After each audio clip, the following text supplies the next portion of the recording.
saya buat setahun pertama 2 tahun pertama Jom Kita, saya tak dapat duit 1 sen pun. Nampak? Kalau orang buat benda 2 sebulan dah tak ada income tu, lari dah buat benda lain. Your Resort tu dia baru buka 3 bulan dan PKP. So yang tu betul-betul dulu lah kan. Itu memang saya cakap memang wow. Dia punya viral tu dekat Facebook saja 3 billion, dekat TikTok dan tu hotel tu fully book for 3 months. Awal lah. Dan kita orang buat for free. Netizen ni macam dia punya pemikiran, dia fikir kalau kau buat video konten makan, engkau adalah food review. Macam kita lebih kepada kongsi tempat. Bila saya berbadan besar dulu, bila besar orang kecam. Bila kurus pun orang kecam. Yelah. Bila saya kurus macam apa? Saya ada kecil manis. Itulah dah kena kecil manis. Yelah, orang tengok macam kita dah sihat, masih ada problem kan. Macam ni kurus agak ni mesti ada ni kecil manis ni. Itulah sakit. Bukanlah orang ingat kita makan, semua makan dalam video tu kita makan. Orang bukan, kadang-kadang kita rasa-rasa kan. Kita rasa sikit-sikit je. Lepas bilakan takbir tu kita ada 3-4 orang lagi tim lain yang sedia nak habiskan makanan tu semua. Saya pada 191 sampai sekarang 98. Bukan semua orang yang berbadan besar ni tak ada usaha nak turun berat badan. Hanya orang berbadan besar yang obes je tahu how hard. Dan saya pun pernah buka kedai makan sebenarnya. Ramai orang tak tahu. Ada? Tapi kita diam-diam. Kita pernah buka kedai nasi lemak. Nama dia nasi lemak parking. Marketing tu wajib. Kalau you tak run marketing, you expect ada sale, you salah. Orang tak akan datang kedai you secara sendiri. Sometimes marketing tu boleh jatuhkan your brand. Contoh you punya makanan memang tak sedap, you dah tengok dah review, you dah tanya ramai orang, you tengok Google review you semua then you blast buat marketing tanpa improve pun you punya produk. So you bunuh you punya business sendirilah. Before kita buat F&B lah, kita rasa power memang kita buat benda tu memang is proven. Tapi bila kita dah masuk F&B, kita faham lah dengan COGS, the cost, macam mana ada hidden cost yang kita tak faham. Betul. Dan macam saya jumpa ramai F&B owner semua cakap nombor satu adalah bukan sebab marketing, bukan sebab dia, masalah utama adalah staff. Dia kedai kecil je tapi sedap dan murah. Tapi itu yang best, yang kerang-kerang yang kecil yang kita tengok macam apa, tapi itu yang sedap kan. Itu sedap. Kita kena gatekeep. Gatekeep kan. Kita yang tu kita jangan masuk video. Jangan nanti dah viral kita tak boleh makan dah situ. Biar orang follow you sebab you. Kalau orang kata you adalah content creator makan, ada beribu lagi content creator makanan macam you. Kenapa orang follow Riz? Sebab Riz. Hai semua, selamat datang ke Cari Makan Podcast, di mana kita nak borak santai-santai tentang industri F&B. Terima kasih semua yang tengok. Jangan lupa like video ni dan subscribe channel dan follow kami di media sosial. Semua link ada dalam description. Dan terima kasih datang untuk episod hari ni. Hari ni kita ada a guest who needs no introductions. Rifty Amri dari Jom Kita. Terima kasih banyak-banyak datang hari ni. Thank you jemput saya, Riz. Lama dah nak jumpa Riz depan-depan ni. Hari ni jumpa juga dekat podcast. Itulah first time jumpa depan-depan kan. Betul. Selalu tengok dekat ini je, dekat social media je. Kita yelah, sebab rasanya dalam industri ni kita dua-dua pun lama juga kan. Lama. Macam main lagi 2018 Riz ada bila? Bila start YouTube 2017 lebih kurang lah. Lebih kurang lah. Lama. So untuk orang yang tengok video ni, macam mana Rifty cari makan dalam industri ni? Cari makan banyak cara sebenarnya. Yang pertama, for sure kita cari makan daripada konten-konten kita buat lah. For sure semua orang tahulah daripada penghasilan video-video konten-konten makan ni. Macam ada kedai kan, nak kita promotekan kedai diorang, dia willing to pay lah. Macam tu lah. Itulah daripada bermulanya macam mana kita cari makan. Sampai sekarang kan. Sampai sekarang. So apa dia punya macam asal usul Jom Kita tu sebenarnya? Actually Jom Kita ni kan, dia bahasa harian. Dia bahasa yang digunakan oleh semua orang. Actually saya selalu guna macam ni tau. Bila kawan-kawan cakap, jom kita tengok wayang, jom kita makan, jom kita lepak sini. Dia macam Jom Kita ni adalah satu kata yang nak ajak orang. So macam bila terperasan selalu sebut ayat Jom Kita, saya terperasan bila tengok video tau. Bila tengok video sendiri kan, aku selalu sebut Jom Kita. Why not kita buat satu page Jom Kita? Sebab Jom Kita ni semua orang pakai. Melayu pakai, Chinese pakai, Indian semua pakai. Jom kita makan ni lah. So why not kita buat satu page Jom Kita, which is content tu kita buat semua tempat-tempat menarik. So itu yang macam phrase tu dah jadi macam brand. Dah jadi brand. Tapi macam mana mula-mula idea untuk buat content tu? Datang dari mana? Konten tu dia 2018 lah. Kita buat konten saja-saja, buat konten je, buat post. Kita start dengan Twitter dulu. Zaman-zaman Twitter dulu post-post bergambar, 10 kafe estetik dekat KL lah. Bila buat dekat Twitter. And then dekat Twitter kita start naik, banyak retweet. So dah ada kedai-kedai panggil lah. Dekat situ lah bermula. So dia bukan video mula-mula? Belum. Dia start dengan gambar dulu. Kita post gambar, lepas tu baru kita ada buat video. Bila start buat video tu, video kita banyak yang jadi, kita dah orang dah start kenal, baru start panggil. Macam tu lah. Faham. So masa mula-mula tu memang dekat Twitter gambar. Kita start dengan gambar dulu dekat Twitter. So jadi sebelum jadi content creator, siapa Rifdi yang sebenarnya? Okay, sebelum saya jadi content creator, sebelum saya dikenali sebagai Rifdi Jom Kita, actually orang ada yang dah kenal saya dulu. Saya berniaga. Pernah lah dulu keluar surat khabar, media, sebab saya antara usahawan yang student lah, usahawan siswa. Dulu kalau ada orang tegur saya sampai sekarang tau. Dia bukan abang yang jual ni dulu. Dulu saya ada brand sendiri, nama dia Drop Top. Saya antara yang jual bomber jacket pertama yang terawal kat Malaysia. Tahun 2015, 2016. Lama tu Jom Kita bomber jacket tengah hype. Saya keluarkan hairspray saya, pomade saya, zaman-zaman pomade viral dulu. Dulu saya selalulah orang kenal saya kat situ. Saya banyak gunakan saya sebagai branding. Saya jual dekat Instagram. Tentu TikTok tak lagi, dekat Instagram, dekat Facebook. So ramai orang kenal saya melalui penjualan barang tu lah. Orang banyak beli barang dengan saya. So memang dari dulu lagi memang entrepreneur punya mindset. Boleh lah cakap opportunist lah. Kan. So bila masuk dalam buat content, adakah yang macam brand yang dah ada membantu juga ke? Dia membantu tu ada jugalah. Mungkin sebab dulu waktu buat berniaga, brand saya tu tak adalah sebegah sekarang. Tapi yang kenal lah. Tapi yang buat saya naik tu adalah lebih kepada actually saya. Macam physical. Itu yang buatkan Jom Kita lebih dikenali tu. Sebab yelah, walaupun Jom Kita brand, dia dah sinonim dengan you sebagai individual juga. Betul. Dia lebih kenal saya macam dengan saya dengan partner. Macam partner saya dia kurus, macam saya dulu, fizikal saya besar. So orang lagi sedang dilihat lah. Orang kata orang macam lagi suka. Macam bila tengok saya dengan badan besar dulu makan kan. Orang macam bila jumpa makcik cakap, makcik terliur dia tengok kau makan. So dia memang ada yang fit dengan food review tu. Betul. Tapi yelah, sebelum nanti saya nak cerita, saya just nak cakap yelah, tanya juga dengan perjalanan tu. Thank you. Sama-sama kita. Sama-sama kita kan. Cuma saya tak se-fit, sesadar hari segi. Tapi ni tengah naik balik ni. Itu yang tapi yelah, nanti kita cerita. Tapi that is the thing with food kan. Kalau you makan semua, memang susah juga nak jaga kan. Betul. Sebab kita dalam bidang ni kan. So pengambilan makanan tu agak banyak lah. So kena jagalah kalori tu. Yelah, dan perjalanan tu memang ada dia punya challenge juga kan. Betul, ada challenge dia lah. Tapi kita boleh lah atasi tu, cubalah. So jadi macam mana yang Jom Kita daripada just gambar, lepas tu start simple video, berkembang jadi Jom Kita yang sekarang, sampai ada klien yang panggil, sampai ada buat macam-macam projek semua. Macam mana perjalanan tu? Okay, kita start dengan page Jom Kita dulu lah. Macam dulu Jom Kita dekat Twitter je. Lepas tu bila kita start, kita nak diversify, kita start lari ke TikTok. Kita start, bukanlah lari, kita try pelbagaikan sort of channel lah.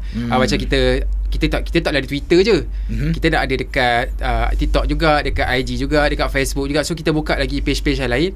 Dan after around 1 year or 2 years lah, masa Jom Kita tengah dah spike dah, memang tengah peak lah. Cakap tengah peak tu tahun 2022 kan. Kita start buka lagi beberapa page lain, sub-brand ada Jom Kita lah. Macam kita ada Ayuh Kita, Kita Foodie dan Kita Makan. And then 1 year after that, baru kita start buat servis-servis yang lain. So kita terus expand lah. Daripada tim 2 orang, sampailah sekarang ada 20 orang. 20 orang, ramai juga tu kan. Tapi dia punya perjalanan tu is not macam overnight terus jadi kan. Tak ada. Yang lagi menarik tu, saya buat setahun pertama, 2 tahun pertama Jom Kita, saya tak dapat duit 1 sen pun. Nampak? Kalau orang buat benda 2 sebulan dah tak ada income tu, lari dah buat benda lain. Yelah, betul. Kita punya consistency tu dengan me memang partner tu lah. Sebab my partner dengan saya betul-betul kita ada very strong vision. Even 2 tahun tak buat duit pun, kita consistent. Yelah, I think especially sekarang dengan zaman TikTok kan, orang nampak banyak food reviewer, orang anggap macam senang buat duit. Tapi sebenarnya yelah, sebab saya pun sama juga, mula-mula mana ada duit sangat. Kita buat sebab passion, Tapi sebab kita percaya benda tu, lama-lama barulah rezeki tu datang kan. Betul, dia dah naikkan orang kata branding lah kan. Macam Yelah. orang kenal tu bukan dalam masa satu hari, betul tak? Betul, dia betul, take betul. time. Kadang-kadang tengoklah macam mana. Ada sebulan, 5 bulan, 5 bulan, setahun baru orang kenal, betul tak? It take time lah. Tapi kena konsisten lah, tu je lah. Betul.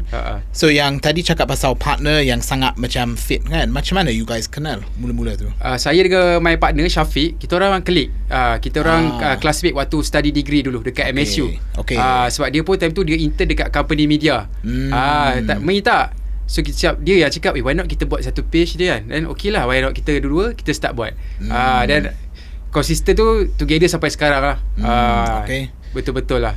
So memang dia macam just nice, dia ada background media, you ada background juga sebagai entrepreneur, dia macam kena juga. Betul. Macam my partner tu dia lebih kepada operation lah. Dia macam for me, saya lebih kepada marketing. Dan saya macam karakter saya macam ni. Faham. I have a character. You also have a very good in manage and operation. Macam saya bagus macam mana pun, tapi kalau tak pandai manage susah juga, betul tak? Betul. You kena ada orang kata complementary punya skill we kan. completing each other lah. Macam tu. Betul. So yelah, mula-mula tu, is it your naturally character macam tu, ataupun you kena belajar jadi karakter depan kamera ke? Tak ada, actually saya punya karakter macam ni. Inilah saya. Macam mana Riz tengok saya sekarang, macam itulah saya dengan orang lain. Macam saya jumpa orang B, orang C, orang D, macam inilah saya. Saya tak ada different karakter. Faham. Saya macam mana orang tengok saya dekat social media, itulah saya dekat sini. Tapi rasanya orang suka yang tu sebab dia authentic kan. Betul. Dia macam bukan buat-buat kan. Betul. Saya nak orang terima saya for who I am lah. Saya nak orang terima saya dengan watak original saya. Itu je. So masa dah start jadi viral, dah start macam apa cakap tadi kan, dia macam boom macam tu. Apa dia punya macam rahsia yang jadi viral tu? Is it macam the style of content you guys buat ke, tempat mana you guys pergi ke? Apa yang membuat dia boom tu?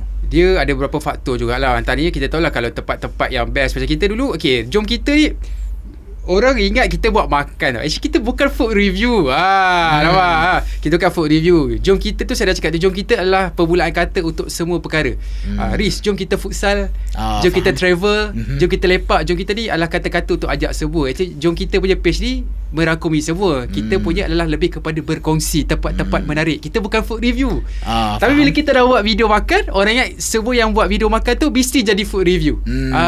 Tapi sebenarnya you guys lebih banyak lah daripada tu kan. Kita lebih kepada kongsi. Macam tempat makan, ada dekat sini dia jual dekat nasi lemak dalam buluh.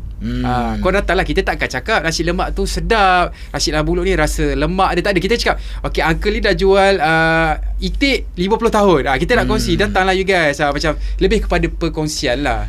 Yelah, dan rasanya itu beza antara review dan juga sharing ke promoting. Betul. Marketing kan.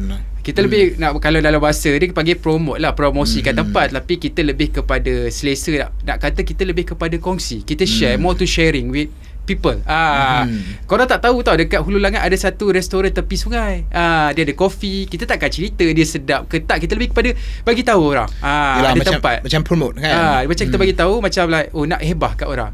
Korang tak tahu ada satu ni dia jual sengkuang calit sedap. Faham tak? Faham. Macam tu lah, lebih kepada berkongsi. So bila dah start berkongsi banyak tempat yang menarik, itu yang buat page tu macam boom. Betul kan? Bila banyak konten-konten viral lah, kita banyak share macam tempat-tempat hidden dulu. Hidden sikit. Macam kita first, kita ingat lagi konten viral kita share resort. Bukan konten makan. Kita share Geo Resort Genting.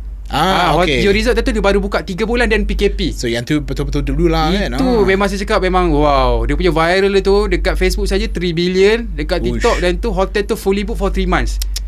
Dan kita orang buat for free. Wow. So rezeki owner tu kan. Rezeki owner. Tapi kita happy lah, kita dapat tolong. Sebab kita tak tahu waktu tu industri pelancongan agak tenat lah. Yelah, kan, waktu COVID kan. waktu PKP kan, hotel semua tak boleh beroperasi apa semua. So tentu pula lepas MCO kan, memang kita, bila saya dapat tolong tu rasa gembira lah. Yelah, betul. Sebab kita pun rasa macam kita membantu kan. Walaupun kita buat for free, kita dapat tolong, and then melalui konten yang viral tu banyak lagi rezeki lain datang. Bila satu tempat dah viral, banyak lah hotel, resort panggil, kedai panggil, dan dia orang boleh bayar. Dia orang boleh bayar. So bila moment tu yang you guys nampak macam sebenarnya kita ada business dekat sini, kita boleh buat duit daripada sini. Was there macam satu moment yang you guys rasa macam tu ke? Waktu tu lah, waktu dah rasa tu, bila orang start bayar tu rasa actually kita boleh buat duit, kita boleh jadikan dia sebagai income lah. Macam why not kita, then after that kita consistent lah, kita start buat content, buat job review, ada yang job, ada yang content, sampailah ke hari ni. Dan tadi kat luar kita borak kan, yang kelebihan is banyak customer yang ada adalah inbound. Betul. Bila kita dah lama dalam industri ni, kita boleh katakan kita dah kenal ramai owner F&B. Betul. Dan diorang pun bila orang sama je macam kita, bila kita berpuas hati dengan servis, kita akan recommend. Macam contohlah, biasanya industri player ni diorang berkawan je. Owner kedai makan A ni kawan dengan owner kedai makan B. Kena kawan dengan so bila A ni berpuas hati, dia recommend lah dekat B, C, sama je. Yelah, because at the end of the day dia kata orang is a small world kan. Betul, small world je kan? Selagi kita bagi servis yang terbaik, for sure diorang akan recommend. Betul tak? Itu je lah. So yelah, dia ada banyak yang sukses kan, macam betul-betul jadi yang bila you guys dah tahu okay, inilah cara kita nak promote, nak jadikan macam viral ke. Ada ke yang macam you guys rasa macam akan jadi viral ke, tapi dia tak jadi viral ke? Ada apa-apa case macam tu ke? Ada, dia mesti ada. Even risk pun kita dalam industri kita tahu dia ada yang tak ada. Sebab tu kita apa-apa pun kita cakap dekat, kita consider panggil orang klien lah. Macam klien atau kita punya, dia panggil kita dan kita dah clarify siap-siap dengan dia orang. Kita cakap, you panggil kita ni, dia bayar kita ni adalah untuk hasil kerja kita, bukan untuk viral tak viral. Faham. You panggil Riz sebab you suka Riz punya content. Betul. Kalau you panggil Riz bukan sebab Riz, you boleh panggil berpuluh lagi content creator food yang lain. I panggil Riz sebab I memang nak Riz makan dekat kedai I. So you bayar untuk Riz, you bukan bayar untuk benda tu viral tak viral. Betul. So Riz akan deliver dengan cara Riz, sama dengan jom kita. You panggil jom kita sebab you mungkin you suka cara konten jom kita, dan kita akan deliver cara kita lah. Viral tak viral bukan kita yang tentukan. Faham. So kita akan clearkan dengan klien kita dululah. For sure memang ada lah. Contohnya macam kita sendiri tahu tau, kita tak boleh nak compare A to A. Kita tak boleh compare kan kafe yang jual spaghetti yang menu dia mungkin menu yang dah common. Contohnya macam kafe ni kita tahu lah, ada spaghetti aglio olio, carbonara, bolognese, ada latte. View dia tak akan sama dengan kedai yang contoh nasi lemak basmati tepi sungai. Nampak? Betul. Dia tak akan sama sebab ini dia memang dah ada ciri-ciri yang boleh wow factor dia, yang boleh menarik audience. Orang tengok pun, mana ni nasi lemak tepi sungai ni, aku tak tahu pun. Faham tak? Kalau tengok kan, kafe spaghetti, alah belakang dia kafe kat rumah aku pun jual spaghetti. Faham? Dia actually dia banyak faktor yang mempengaruhi juga, macam tempat tu sendiri, makanan tu sendiri. Betul. Itu je lah. Dan klien pun mesti dia dah faham dah. Itu je. Yelah, I rasa orang yang dah lama dalam industri F&B, dia dah tahu it's not a case of you just panggil orang datang terus viral, tapi you punya product main peranan sangat betul. juga kan. Dia punya selling point dia pun dia ada macam keistimewaan kenapa dia lain. So nanti bila Riz pun buat video, jom kita buat video, samalah kita tahu spaghetti ni dia ada spaghetti salai masak lomak. Nampak? Barulah ada something unique. Dia only cafe yang dia ada spaghetti masak lomak, dia ada letak itik salai. Nampak?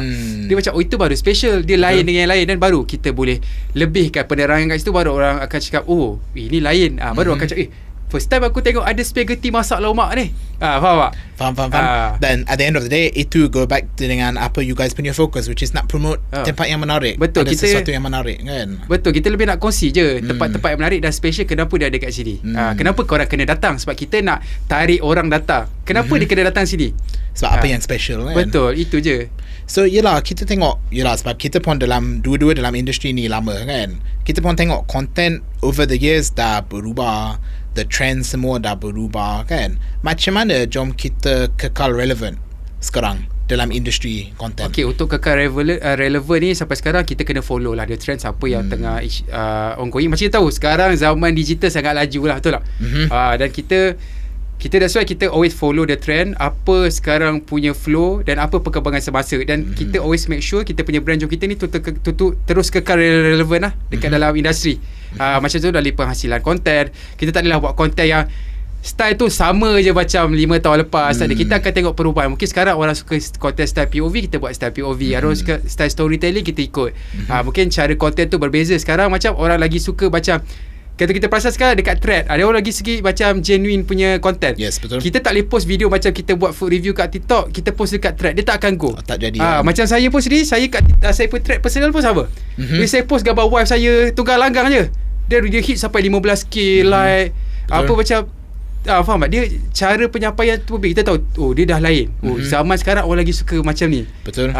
Yelah, sebab dulu kan, kalau promote ke review ke, orang suka video yang nampak betul-betul macam dah dirancang kan. Betul. Tapi sekarang dia macam you cakap kan, lebih kepada raw. Macam apa, you just ambil gambar ke, you buat genuine punya review. Ya, effortless lah. Effortless lah. Macam orang nampak benda tu genuine lah. Memang nampak the real experience. Macam instead of memang kita tahu benda tu nampak memang promote. Menjual. So macam mana kan, kalau kita ada client kan, sebab kita nak promote dia, tapi kita nak buat content tu nampak genuine, boleh ke kita jadikan content tu genuine kalau client bayar kita? Macam mana kita nak balance dua-dua tu? Okay, apa-apa pun adalah kita kena clarify dengan klien kita dululah, bagi tahu kita nak buat content macam ni boleh kalau klien tu okay, dan kita boleh proceed. Kita lebih kepada minta kat klien kebebasan berkarya, sebab klien ni ada macam kita kena ikut dia orang terlampau, dan kita cakap sometimes dia nak kita sebut ayat-ayat kita tahu akan against the regulation TikTok punya rules, macam sebut promotion lah, sebut discount lah, letak itu ini. Kita bagi tahu dia, kalau dia still nak, dan kita proceed, dan any consequences result dia kena terima lah. Sebab kalau boleh kita advise dia, kita lebih kepada advice lah. Dia cakap dia boleh, why not kita buat content macam ni, dia lagi nampak genuine, nampak real, dan kalau owner tu okay, client tu okay, dan kita proceed. Tapi kalau macam client tu dia kata tak nak, I nak style video you yang macam ni, I suka video you style voice over macam ni, I nak you buat sama macam ni, dan kita ikut je lah, sebab at the end dia client kita. Dia yang bayar kita ikut je. So kita bagi tahu dia lah, kalau macam ni, kalau tak viral ke apa, janganlah point finger ke apa.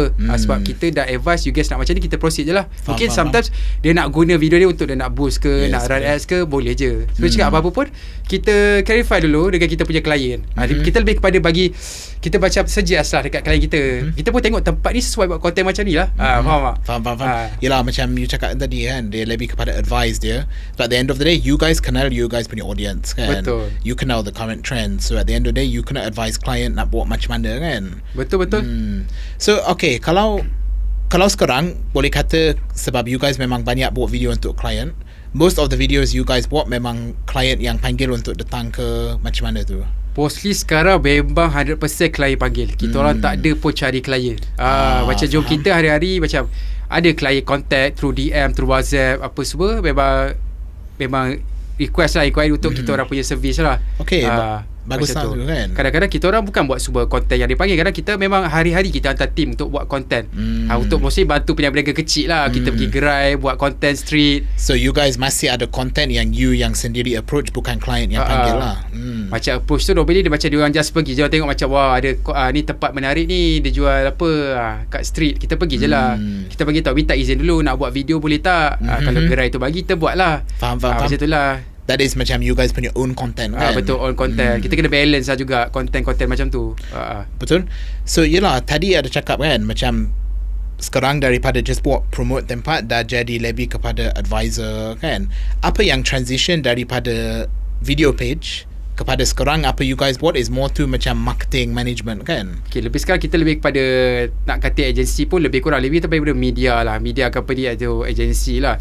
Sebab kita start daripada buat jom kita, dan kita tambah page-page yang lain, dan because saya memang ada sikap opportunity sikit lah kan. So macam kita tengok ada peluang apa kita boleh buat, sebab kenapa kita just nak one time je kita pagi review kedai dan bye-bye lah, tak jumpa dah. Why not kita can offer service yang lain yang kita boleh for the long term. Contohnya macam ada juga klien kadang-kadang kedai dia minta buatkan konten untuk social media. Kita terfikir bukan kita tak nak buat, kita dah banyak dah dapat permintaan ni dari dulu, tapi kita sebab capacity kita tak cukup, kita tak ada team. So bila kita slowly try to kembang, kita try lah, why not kita try, kita start ambil 2-3 kedai dulu. Ada klien berpuas hati, konten-konten dia punya social media jadi. Until now kita dah jaga almost 100 or more than 100 F&B. So boleh kata benda tu dah jadi you guys punya main business? Ya, dah jadi one of the main business lah. Boleh katakan dia pun dah melebihi apa yang jom kita buat. Okay, so memang dah fully make that transition kan? So far kita aktif, mana yang sebab jom kita dia dah boleh, bukanlah cakap autorun, dia dah boleh jalan, dia dah macam konsisten, dia dah dia ada je, dia dah run autorun lah. Faham. Macam this one memang lebih banyak lah sekarang. Macam kita tahu, macam lah peredaran masa. Banyak kedai-kedai makan pun diorang dah mula sedar akan pentingnya hidupkan diorang punya personal branding juga dekat akaun social media. Betul. Daripada diorang asyik panggil TikTokers, YouTubers datang buat review, why not diorang hidupkan juga social media diorang. Yelah, sebab kalau it's their own platform, itu audience dia kan. Betul. That's why kita orang pun bantulah hasilkan konten-konten untuk akaun klien. Macam tu. So does that mean your punya masa lebih dekat sana ke masih termasuk dalam video juga? Saya dua-dua sekarang. Okay. So kita ada lead, kita ada staff, kita ada team leader yang jaga masing-masing punya team lah. Macam saya tengoklah dekat Jom Kita, kalau ada kedai makan ke apa nak saya jadi host, dan saya ada je. Masih buat. Masih buat. Kadang-kadang orang nak muka kita tak boleh lah kan. Yelah, sebab boleh kata your punya face dah sinonim dengan page kan. Betul. Mesti ada orang nak you juga dalam video kan. Betul. Kalau nak tu saya okey je. Tengok kepada availability lah. Kalau saya available boleh je. Saya lebih kepada banyak belakang takbir jugalah. Lebih kepada tengok team macam mana dia orang plan marketing for klien-klien F&B kita. Faham. Macam tu lah.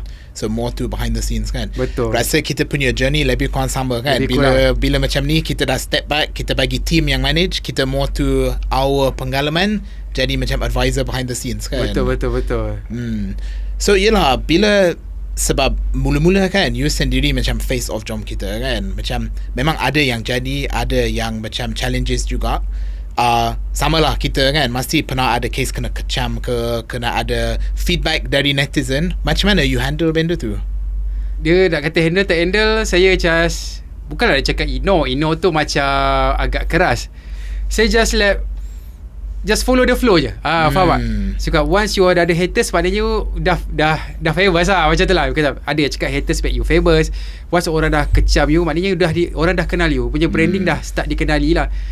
I okay. Asal selagi I tak buat salah, tak bagi I, it's not my fault pun. Faham tak? Dia bukanlah kita nak berdegil ke apa. Selagi I tak melakukan kesalahan-kesalahan yang memang obvious itu adalah salah, pasti orang kecam pun sebab apa? Sebab dulu saya obese. Orang semua tahu review Jom Kita adalah obesity almost 200 kg. Ramai orang komen risau kesihatan lah. Itu buatkan video lagi viral. Bila saya dulu badan besar, makan, orang risau kesihatan lah apa. Ada klien suka pula macam tu. Saya faham, tapi saya tak boleh buat apa sebab saya makan pun memang itu kerja saya, income saya. So orang komen-komen, selagi saya bukanlah saya tak ada buat kata-kata yang tak elok ke, buat benda yang menyentuh isu-isu sensitif macam perkauman ke, agama ke, tak ada. So far orang komen saya sebab saya badan besar, saya berbuli, sebab saya makan banyak, orang risau kesihatan, macam tu je. Yelah, dia sebenarnya is macam bukan you buat something yang boleh kata deserves for criticism. Betul. Kan. Mesti orang kecam pun sebab saya makan, orang tengok makan cobot, makan banyak, orang kata obes, sakit, macam tu je lah. Tapi apa yang I perasan kan is, dia ada setengah orang komen macam ni, dia betul-betul kisah, dia nak bagi advice. Tapi ada orang lain, dia macam actually dia just nak cari bahan untuk betul, dia just kan? Join the crowd lah. Faham tak? Dia macam join the crowd. Dia bukan mesti nak nasihat pun, lebih kepada nak menghina. Kalau nasihat sebetulnya, kalau saya tak sentuh sangat pasal agama, even dalam agama Islam kita sendiri pun, nak menegur tu sepatutnya dalam private. Betul. You can DM me privately, tegur. Yang tegur dekat public lebih kepada nak menghina sebenarnya. Yelah, betul. Nak menegur pun kita dalam, saya percaya bukan agama Islam je, agama-agama lain pun kita tekan dalam pengadaan adab dan bahasa. Betul. Kita nak tegur pun kita ada cara kita nak menegur, bahasa penggunaan. Tapi kalau menegur dengan caci maki, dengan penghinaan, tapi dengan alasan menggunakan aku nak kena macam ni baru kau boleh hadam. Yelah, kadang-kadang kita pun reply kan, cakap saya tegur je, tapi sebenarnya tegur tu ada cara kan, ada cara yang betul kan? Bahasa tu bukan saya bukan orang cakap dia ni tak boleh terima teguran. Faham? Bila kita bukan tak boleh terima teguran, kita terima teguran yang baik. Kita tak terima teguran yang kita tahu itu bukan teguran, bukan nasihat, itu lebih kepada menghina. Betul. Kalau orang tegur baik-baik, kita tahu dan kita baca pun sedap hati kita. Macam kita lah, kita nak tegur orang, kita kena guna bahasa baru orang terima dengan hati. Bukan kalau kita tegur orang dengan memaki, macam mana orang tu nak terima teguran kita? Faham? Yelah, dia sebenarnya bukan teguran lagi lah. Dia bukan teguran. Macam tu lah, itu normal lah bagi saya. Bukan saya rasa mostly artis ke influencer ke yang dia kenali, benda ni biasalah bagi kita. It's orang kata part of the package. Betul, kan? part of the package. So yelah, itu untuk your punya personal punya brand kan. Tapi untuk jom kita sendiri ke, ada yang pernah kena kecam ke sebab orang cakap ala you guys bayar je, cakap sedap ke? Ada case betul, macam itu tu? benda tu normal. Benda tu normal. Sebab itulah saya cakap, orang bayar jom. Kalau aku tak pergi kedai jom kita review, dia bayar. Macam saya cakap lah, awak tak nak pergi kedai jom kita review, kedai jom kita view ni dah berpuluh influencer lain pergi. Adakah awak nak cakap Pak? So saya cakap macam netizen kita, macam cakap kita tak boleh, kita tak akan tak pernah menang dengan netizen ni. Macam cakap semacam kita lah, macam netizen ni, macam dia punya pemikiran, dia fikir kalau kau buat video konten makan, engkau adalah food review. Faham tak? Faham. Tak kisahlah siapa pun, Riz ke siapa, kalau kau dah makan, kau kena buat review. Macam saya cakap, tak buat video makan tak saja food reviewer. Lain lah kalau food reviewer ni, macam contoh macam kita Abang Pian, Padu Bek, dia memang betul food review. Dia buat konten dekat YouTube, memang dia cerita semua, itu food reviewer. Yelah, siap bagi rating semua rating kan? Itu food reviewer. Dan macam kita lebih kepada kongsi tempat. Saya dah banyak kali declare, even dekat bio jom kita tu, kita tak pernah tukar selama 8 tahun. Daripada first day kita buat, dia punya bio tu adalah sharing place. Yes, kita kongsi tempat-tempat menarik. Bukan kita review, kita bukan kan? food review. So bila kita dah buat, orang kata apa ni buat video tak cakap rasa macam mana, apa semua, harga. Kita faham tak? Tapi orang yang baru je follow jom kita, once dah viral, orang faham tak? Terus label kita ni food review. Kita bukan. So macam orang cakap sedap, pergi-pergi tak sedap. Sebab apa saya tak nak main sangat sedap ke tak? Sebab sedap tak sedap ni subjektif. Yelah, selera masing-masing. Betul, kan? tekak saya tak sama dengan tekak Riz. Macam saya dengan partner saya Syafiq, saya paling tak suka ikan patin masak tempoyak. Saya kalau bau saya nak muntah. Saya tak tahu dia. Tapi itu personal preference kan. Tapi benda tu bukan tak sedap. Sebab Yelah, saya memang tak boleh pergi. My partner favourite dia patin masak tempoyak. Sebab dia orang Pahang. Dia suka sangat. Yelah, sebab tekak lain-lain kan. Tapi saya tak cakap benda tu tak sedap, sebab saya tak minat benda tu. Faham. Sama lah macam food review, sama je. Mungkin tak sedap bagi saya, tak mesti sedap bagi orang lain. Yelah, so you guys memang dah differentiate yourself, which is kita bukan review, kita promote kan? Kita promote dan lebih kita pada sharing experience, kongsi tempat, itu je. Tapi sekarang juga banyak content creator yang baru start dalam beberapa tahun ni, dia memang review. Dia memang cara dia buat memang review. It's not promote, it's dia datang, dia nak review. Do you think it's ethical ke kalau dia review tapi dibayar? Sebab it's not kongsi lagi, it's review. I cakap sedap tapi I dibayar untuk cakap sedap. Macam mana dengan dia punya ethics tu? Etik tu saya tak tahu, sebab macam followers follow dia pun tengok sebab apa. Sometimes tahu je dia dah bayar. Macam dia dengan owner, mungkin dia sometimes owner mungkin suka cara dia macam tu. Kata owner bayar, mungkin owner bayar atas you review, atas you nak olah macam mana, atas you. For me tak salah pun. Tapi dia salah je kalau macam kita claim kita claim tak dibayar tapi saya dibayar. Sebab benda tu PNC, saya tahulah benda tu PNC, tapi at the end bagi saya benda tu tak salah, sebab itu antara dia dengan klien. Kadang mungkin klien bayar dan klien suka cara dia. Awak saya bayar, awak datang, awak honest je. Awak nak review macam mana pun saya okey. Yelah, sebab dia nak cara orang tu cara kan? orang. Boleh saya cakap, dia panggil Riz sebab dia nak Riz. Saya bayar Riz datang untuk Riz promosi, tunjuk dekat audience Riz yang kedai saya ada di atas Riz nak buat macam mana. Bagi saya benda tu tak melanggar pun dari segi etik ke apa, sebab dia memang bayar Riz sebab dia nak Riz. Faham. Dia bukan bayar untuk Riz ke jom kita ke apa-apa cakap sesuatu kan. Dia bayar sebab dia suka hasil kerja Riz. Sama dengan jom kita, dia bayar jom kita sebab dia suka page jom kita. I sukalah konten-konten jom kita. I berapa package you, I bayar you datang boleh tak promotekan kedai kita. Rasa perlu ke, sebab tak silap dekat US, dia kalau apa-apa influencer buat konten, dia kena letak disclaimer ad ke kan, supaya orang yang tengok tahu ni dibayar. Rasa kena ada something macam tu kat sini ke? Macam orang kena declare, walaupun memang PNC, tapi at least penonton tengok dia dah tahu okay, ni paid ke ni tak paid. For me saya tak berani cakap juga, tapi saya tak sure benda ni nak cakap. Mungkin US dah implement benda ni. Saya rasa Malaysia pun mungkin boleh, mungkin tak. Dia ada pros and cons, saya pun tak tahu juga. Yelah, sebab macam tu juga kan, kalau orang honest and open kan, at least kita tahu. Dia macam tak tahulah, kalau kita tak tahu, sometimes kita pun susah nak agak is this genuine content ke apa kan. macam agak tu kita actually boleh tengok sendiri pun kita dah boleh faham dah konten-konten macam mana. Kita tahu konten ni dibayar. Macam orang cakap lah, ni dibayar, ni tak dibayar. Tetap kita pun cakap lah, macam masyarakat kita ni lebih kepada orang suka macam buat tuduhan dulu baru tanya. Macam dia orang tak tanya dulu baru buat kenyataan. Buat kenyataan dulu, lantaklah betul tak betul. Dia orang tak tahu pun benda tu berbayar ke tak. Macam saya lah, bila saya lari sikit, bila saya berbadan besar dulu, bila besar orang kecam. Bila kurus pun orang kecam. Yelah. Bila saya kurus macam apa? Saya ada kecil manis. Itulah dah kena kecil manis. Yelah, orang tengok macam kita dah sihat, masih ada problem. Kan? Orang cakap ni kurus agak ni mesti ada ni kecil manis ni. Itulah sakit, tak pergi gym. Dah apa, itulah tak pergi gym ni dah kurus sakit. Padahal orang tak tahu kita pergi gym 3 kali seminggu. Orang tak tahu kita punya sugar kita 4-5 je. Yelah, dia kita, macam you buat apa-apa pun orang akan cari something. Kita tak boleh pernah puaskan orang. Macam tu lah. Yelah, so kita cakap pasal kesihatan kan.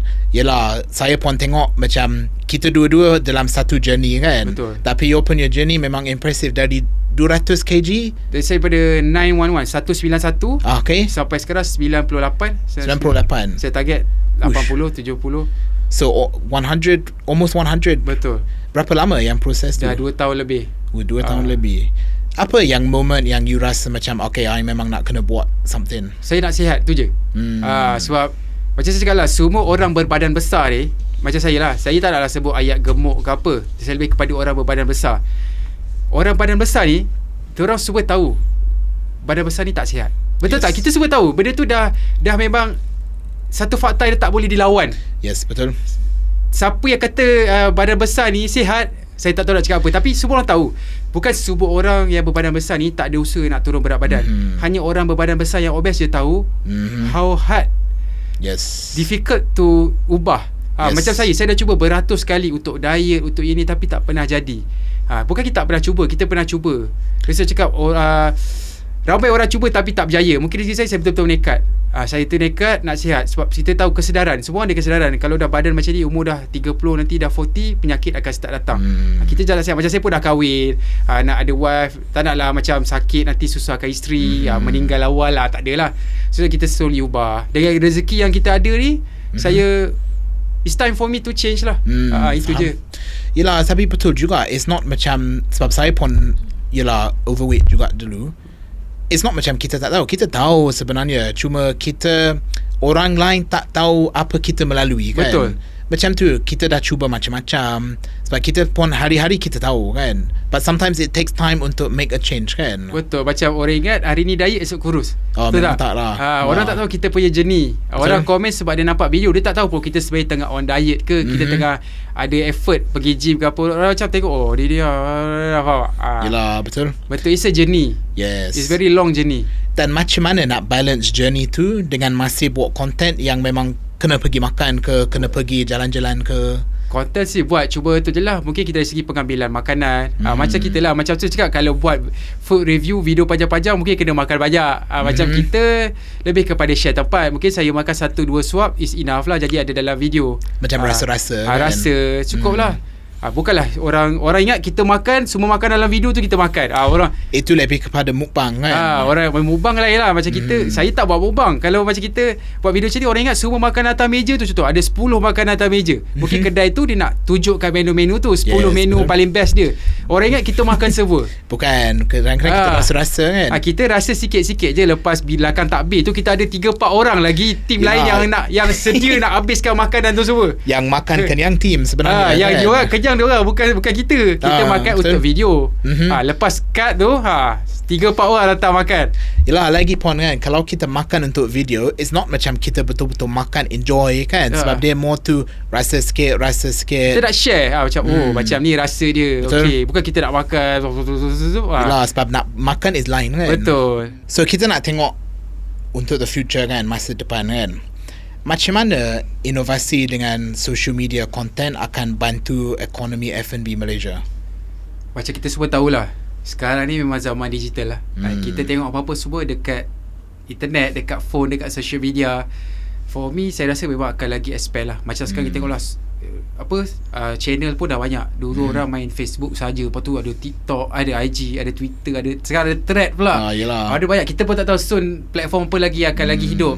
So for me memang dia akan terus berkembang. Cuma kita kena ikut perubahan masa lah. Sebab kita tahu macam sekarang ni perubahan dia lagi laju. Dia cepat. Kalau kita tengok macam jurang dia tak jauh pun. Like kita cakap macam like 20 years ago, 15 tahun lepas, dulu kita tak pernah fikir yang benda ni ada sekarang. Zaman phone, kita tengok daripada phone dulu kita hanya call dengan SMS, kita expect phone boleh buat semua benda. Sampai boleh buat video, boleh macam kita di luar jangkauan kita. So kita tak boleh predict. So kita kena cakap lah, kita kena laju. Sekarang memang sangat laju. So kalau F&B owners kan, dia nak laju tu macam mana? Dia nak kena stay ahead of trends ke? Dia kena follow current punya trends lah. Trends dan juga perkembangan semasa lah. Macam especially about social media. Macam dari segi macam mana dia orang nak ketengahkan dia orang punya business.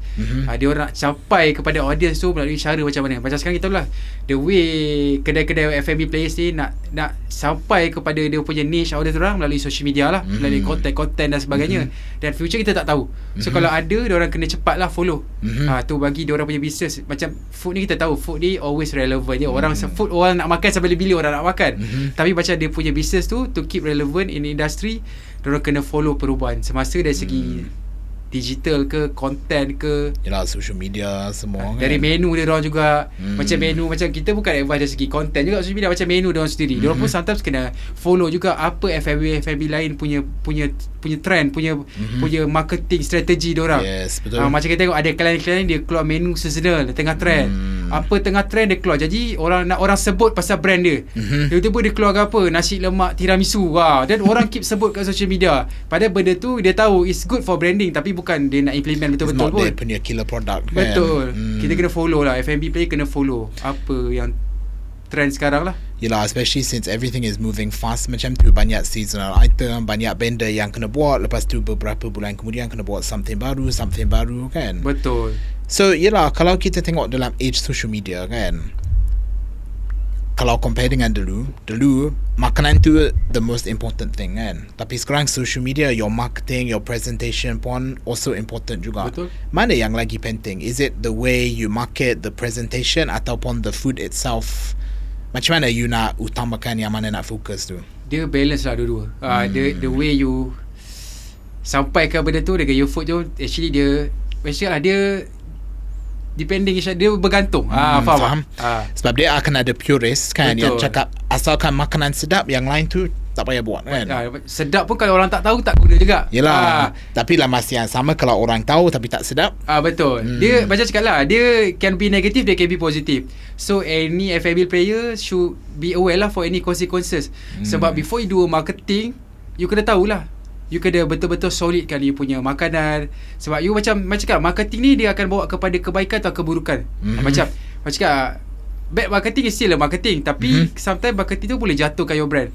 Contoh, you punya makanan memang tak sedap, you dah tengok, dah review, you dah tanya ramai orang, you tengok Google review you semua apa semua, dan you blast buat marketing tanpa improve pun you punya produk. So you bunuh you punya business sendiri lah. Yelah, betul. Benda ni kita tak perlu nak ajar, owner sendiri dah tahu. Macam dia ilmu basic, pengetahuan am. Macam tu lah, aku nak viralkan makanan aku sedap ke, betul-betul sedap ke, aku punya service okey ke, semua. Kalau aku viralkan, kau tahulah apa yang akan kau terima. Tapi kalau betul-betul makanan you punya food is very delicious, dan people pun cakap about it, people bercakap dekat social media about your food, dan kalau you panggil ke, viralkan ke, do marketing, you tahu benda tu akan give a good feedback lah, good response lah, result punya ni lah. Dia kena ada solid foundation Solid dulu foundation, kan? betul. So yelah, kalau tadi kita cerita pasal the future kan, keep on trend, everything sentiasa update semua. Apa you guys punya plan untuk future? Macam sekarang untuk future, untuk sekarang kita just follow the flow, tapi kita ada planning jugalah. Macam sekarang kita just consistent je apa yang kita buat sekarang. Macam buat service makan-makan, dan juga do a service content for the client. Dan juga kita juga melihat kepada any new venture jugalah. Macam tengoklah peluang-peluang lain yang ada. Contohnya macam kita boleh collab dengan owner F&B juga. Macam we are plan to collab dengan F&B, mungkin become a business partner ke, 2 jam, maybe we manage marketing, you run a business, something like that. We can own business without run a business. Faham tak? So you guys sangat open untuk opportunity macam ni lah. Macam tu lah. Satu like, okay, you my idea lah, actually benda ni lah, nanti macam risk pun boleh buat. Satu like, sometimes owner kita tahu dengan isu sekarang dengan cost of living, mungkin kita tahu sales owner F&B tak macam dulu. Mungkin sometimes diorang nak buat marketing tapi diorang mungkin out of the budget. Mungkin kita boleh bagi win-win. Contoh like I do marketing for you because that's my expertise, but you don't pay me. Don't pay me, but maybe I take small percent from your business. You untung I dapat, you tak untung I tak dapat. Mungkin dia lagi nak jaminan macam tu. Betul. It goes back to macam kita kena cari partner dengan skill sendiri kan. Betul. Kita punya skill marketing, dia punya skill operations, kita boleh cari fit yang win. Betul. Kan? Dan also ada jugalah plan-plan lain, mungkin I nak buat my business sendiri. Another selain daripada marketing service ni, mungkin we jump into food juga. Ada jalan plan. Dan kita pernah buat bisnes sebelum ni. Yelah, so pernah lalu yang pengalaman tu kan. Dan saya pun pernah buka kedai makan sebenarnya. Ramai orang tak tahu. Ada? Okay. Tapi kita belakang, kita diam-diam. Tapi kalau saya nak bagi tahu boleh lah. Okay. So ada pernah? Kalau kita pernah buka kedai nasi lemak, nama dia nasi lemak parking. Lah, serious? That's my shop. Dengan my partner. Wow. Tak tahu. Sebab you guys memang tak publish kita kan? tak bagi tahu orang. Kita tak lebih kita diam lah. Kita ada partner, kita just 50-50 our partner. So kita just run marketing. Time tu memang gila lah. Kita memang seperti kita buat marketing, so memang orang beratur panjang lah dulu. So akan ada plan nak balik kepada business F&B? Tak sure, sebab bila dah masuk F&B tu, macam kita cakap lah, kita boleh cakap sampai kita buat. Faham. Everything is easy until kita buat. Yes, betul. Before kita buat F&B lah, kita rasa power. Memang kita buat benda tu, memang is proven. Tapi bila kita dah masuk F&B, kita faham lah dengan COGS, the cost, macam mana ada hidden cost yang kita tak faham. Betul. Dan macam saya jumpa ramai F&B owner, semua cakap nombor satu adalah bukan sebab marketing, bukan sebab masalah utama adalah staff. Bila kita deal dengan orang, dengan pekerja. So bila saya dah ada pengalaman tu, wow, agak tough juga. Yelah, hanya yang pernah lalu tahu dia punya challenge macam mana kan. Tapi itu bukanlah buat saya serik lah. Tapi still lagi berminat. Mungkin kita akan cara lain pula. Faham. Mungkin kita bagi owner business yang run business, kita cuba bantu dari segi marketing. Yelah, fokus on kita punya sendiri punya skills kan. For me to be a part of owner jaga operation tu agak, kadang tu bukan kepakaran kita, betul tak? Kita mungkin pakar dalam marketing, tapi kita tak pakar dalam bahagian F&B, dalam operation, dalam buat manage the ground, macam tu lah. Faham. So yelah, kalau ada orang yang F&B owner tengok video ni, apa nasihat you nak bagi dekat mereka dari segi marketing semua? For me, kepada owner F&B, marketing tu wajib. You have to allocate a small percent for marketing punya budget. Kalau you tak run marketing, you expect ada sale, you salah. Orang tak akan datang kedai you secara sendiri. Melainkan kedai you ada word of mouth, orang viral kan. Tapi you kena allocate sikit. Untung rugi tu lain cerita. You allocate small budget to marketing. Dan dalam nak cari marketing pun you kena bijak. You tak boleh sembrono spend your money, betul tak? You kena tahulah daripada, contoh dia, you nak bayar satu TikToker dengan satu harga ni, tapi result dia mungkin you tahu is a 50-50. Baik you budget, you boleh panggil yang KOL yang kecil-kecil tapi ada banyak, dan mungkin 10-5 FYP contoh. So you sebab how you manage your costing, your budget lah. Dan marketing tetap, dan utilize lah social media. Sebab social media ni adalah, kata apa, lubuk emas untuk your business to grow. Macam thread sekarang, kita tahu thread is a very, siapa tak guna thread rugi. Yes, betul. Thread sangat senang. Memang you can be like zero cost marketing sekarang. Betul. Dia macam TikTok dulu kan. Betul. The opportunity yang ada dia tengah sekarang bagi view. You buat post apa-apa kan, macam kedai makan lah, you buat post yang nampak betul-betul genuine, zup. Betul. Lagilah you no need zero cost marketing. Yelah, so at the end of the day, apa-apa pun you kena buut marketing lah. Betul. Utilize your social media lah. Pakai. Try to utilize every platform yang ada. Aktif dekat TikTok, dekat Thread, dekat IG. Kena aktif lah. And try to follow the trend jugalah. You kena ada otak-otak baru juga. Mungkin some of the industry player ni, mungkin dia orang berumur, yang dah berumur, mungkin kita cakap yang dah umur-umur macam tu, mungkin dia orang tak boleh nak tap sangat lah apa perkembangan semasa. That's why you perlukan otak-otak baru. Macam my team lah, mostly semua muda-muda. Ada yang umur 20, ada yang 22. Sebab dia orang tengah laju. Dia lagi up to date daripada kita. Macam kita tengok lah, macam Maiden semua, dia orang punya social media content, dia orang memang follow the trend. Dia keep relevant sebabkan dia punya social media appearance dia tu follow the current trends. So yelah, kita tak boleh pandang rendah social media. Memang kena, kalau kita F&B business owner, memang kena pakai kan. Betul. Marketing sebenarnya perlukan duit. Kadang-kadang kita kena bijak lah. Yelah, dia cara kita manage benda tu kan. Betul. Macam ni nak bagi orang kenal your brand tu, ada macam-macam cara. panggil orang datang promote review tu salah satu. Dia ada banyak lagi cara. Betul. So itu untuk F&B owners. Apa nasihat untuk up and coming content creators juga? For content creator, sebab I pun content creator, for me consistent je lah. Consistent do content, then try grow your own personal branding lah. Cari keunikan you sendiri lah. Jangan ikut orang. Macam biar orang kenal you sebab you. Macam ramai orang nak cari identity tu agak susah. Try lah do something yang orang kenal you sebab you. Kalau you just like common content creator yang sama je semua orang tak kenal you pun. Faham tak? You cepat lah akan. Tapi lebih kepada build your personal branding. Sebab I tahu 2025-26 ni memang zaman personal branding. Memang zaman orang tengah buat personal branding lah. So kalau you nak jadi content creator, you kena ada sesuatu yang unik dengan you kan. Betul. Biar orang follow you sebab you. Kalau orang kata you adalah content creator makan, ada beratus beribu lagi content creator makanan macam you. Kenapa orang follow Riz? Sebab Riz. Faham. Itu yang kita panggil personal branding. I suka cara Riz. Kalau orang nak follow video makan, ada banyak lagi content creator foodie yang lain selain Riz. Tapi kenapa I follow Riz? Sebab I suka Riz. Yelah, so kita kena ada sesuatu yang unik untuk kita lah. Betul. Yang membezakan kita. Betul kan? Macam tu lah, orang follow jom kita mungkin sebab saya. Sekarang mungkin orang saya dah tak sangat. Macam tu lah. Tapi itu pun personal branding juga kan. Betul. Macam orang komen, akak suka tengok kau. Bila jumpa kat luar, akak sukalah tengok awak makan. Akak pergi kedai yang awak pergi. Macam tu lah. Sebab kita ada sesuatu yang unik. Bukan just macam content. Betul. Faham? Dia sambil kita buat content tu, kita pun buat branding kita sendiri. Faham?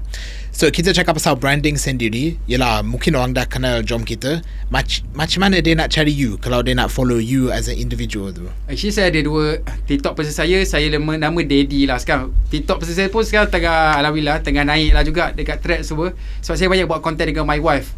Sebab saya banyak buat content dengan jom kita, tak ada masa nak buat content dekat personal. My personal tu content bergarut je lah. Banyak dekat jom kita. Tapi bila saya dah berkahwin ni, banyak buat content dengan my wife tu. Banyak pula view naik kan. So macam sebab orang nak tengok you. Orang tengok me and my wife. I akan lebihkan my wife lah dekat content. Sebab kalau orang nak tengok my makan dekat jom kita lah. Tapi kalau dia nak tengok you as a personal individual dekat you guys kalau nak tengok saya sebagai individu personal, my life selain jom kita, boleh tengok dekat my personal lah dengan my wife. Okay, nanti kita letak link semua dekat bawah boleh. Tu. Okay, last question. Dia agak controversial, so saya minta maaf. Last question. Kat mana spot yang special you rasa untuk cari makan, yang you personal punya favourite? Kita bukan nak cakap jom kita nak endorse, I nak your punya spot cari makan tu. Spot cari makan. Okay, saya First cakap spot, saya suka makan 3 ni. Saya suka nasi padang. Okay. Nasi kandar. Apa lagi satu, lupa lah. Nasi lemak. Nasi lemak suka. Tapi dulu lah, sekarang dah tak tahu aku. Tapi saya punya favourite dulu nasi kandar, nasi padang. Lagi satu apa nama dia something like macam steamboat lah. Suka. Okay. Tapi nasi padang saya nombor 1. Nasi padang yang mana yang you recommend? Okay, for sure bukan yang famous. Nasi padang ke nasi kandar bukan kedai yang famous. Saya suka satu ni dekat, dia ada 2. Satu dekat Kelang, satu dekat Sungai Way. Okay, saya nak take note lah. Nanti boleh share details kan. Dia kedai kecil je, tapi sedap dan murah. Tapi itu yang best. Yang kerang-kerang yang kecil, yang kita tengok macam apa, tapi itu yang sedap kan. Itu sedap. Kita tak boleh, kita kena gatekeep. Gatekeep kan. Kita yang tu kita jangan masuk video lah. Jangan nanti dah viral, kita tak boleh makan dah situ. Yelah, tapi betul. Sebab selalu orang tanya kan, Riz, mana your favourite nasi lemak? My favourite I tak bagi tahu orang. Sebab itu my favourite, memang betul. Kita gatekeep sikit lah. Tak boleh, nanti ramai susah. Yelah, kita pun nak yelah, bukan semua benda kena kongsi kan. Betul. Tapi apa-apa pun, terima kasih banyak-banyak datang share cerita dengan saya pun. Walaupun first time jumpa, yelah rasa macam dah lama kenal. Sebab kita pun tengok daripada dulu jom kita macam mana. Dah first time jumpa, tapi kita dah lama kenal je lah. Saya kenal Riz kenal saya. Cuma kita tak jumpa je. Tengok Riz dekat internet je lah. Dekat video banyak kan. Kita dah kenal, cuma tak jumpa. Itu je lah. Tapi saya pun terima kasih banyak-banyak sudi datang meluangkan masa. Terima kasih Riz, sudi jemput saya datang dekat podcast ni. So terima kasih banyak-banyak. Kita akan jumpa lagi. Dan juga terima kasih banyak-banyak dekat audience tengok video sampai habis. Kalau ada apa-apa feedback ke komen, jangan lupa komen dekat bawah. Jangan lupa like dan subscribe. Follow kami di media sosial. Kita akan bagi semua link yang kita cakap tadi untuk follow Rifty dan jom kita juga dekat bawah. Terima kasih banyak-banyak semua. Dan kita jumpa lagi. Apa kata kita pergi makan sometime? Boleh. Set kita boleh. Off camera boleh. Makan je, kita enjoy kan? Boleh. Kita makan nasi Padang. Okay. Lepas tu gym. Boleh. Okay, mantap. Okay, thank you bro.